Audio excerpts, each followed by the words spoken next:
setting in motion the wheel of the Dharma, because it brought the Buddha's message into the world for the first time.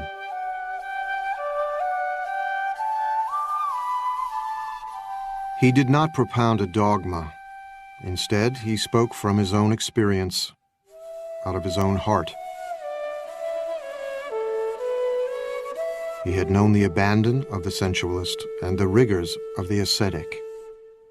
Now, he would disavow both of them. The Buddha said, I've discovered a new way, and it's not the path of asceticism, and it's not the path of sensory indulgence. It's the middle way. What the Buddha was always doing was saying everything needs to be balanced. So, the middle way was always balancing between, excesses on this side, excesses on the other side.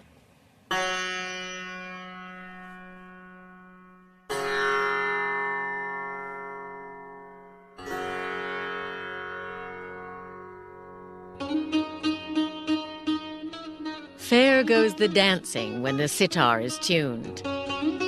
Tune us the sitar, neither high nor low, and we will dance away the hearts of men.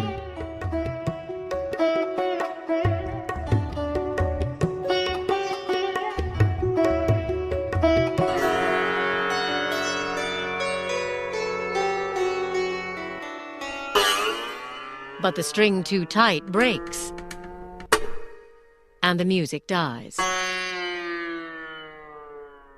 The string too slack has no sound, and the music dies.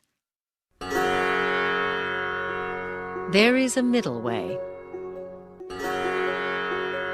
Tune us the sitar, neither low nor high, and we will dance away the hearts of men.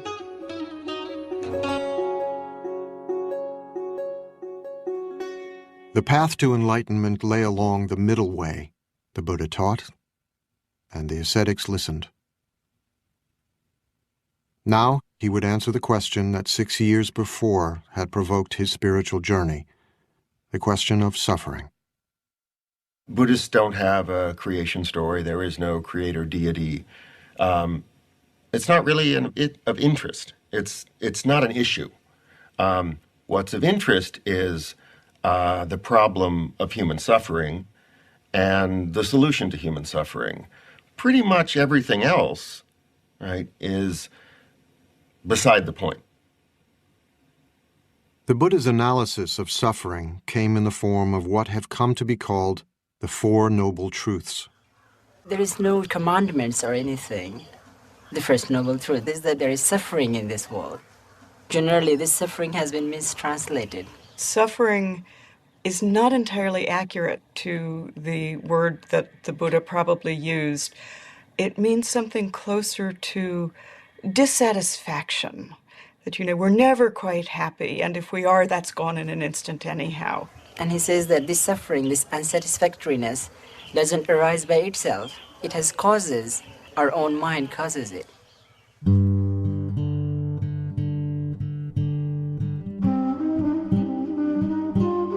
While the second noble truth asserts that suffering has a cause, the third noble truth makes an astonishing claim. You really can be free of suffering by understanding the cause of suffering. Nobody tells you that. And so that was a huge announcement. The problem, Buddha taught, is desire. How to live with the confused and entangling desires of our own minds. People often misunderstand Buddhism as saying, in order to wipe out suffering, you have to wipe out desire. If that was what the Buddha was saying, then where does the desire for enlightenment fit in?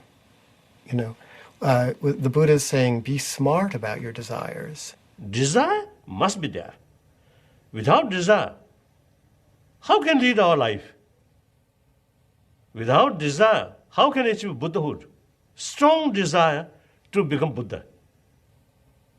But desire to harmful, that bad. With the fourth and final noble truth, the Buddha laid out a series of instructions for his disciples to follow, a way of leading the mind to enlightenment called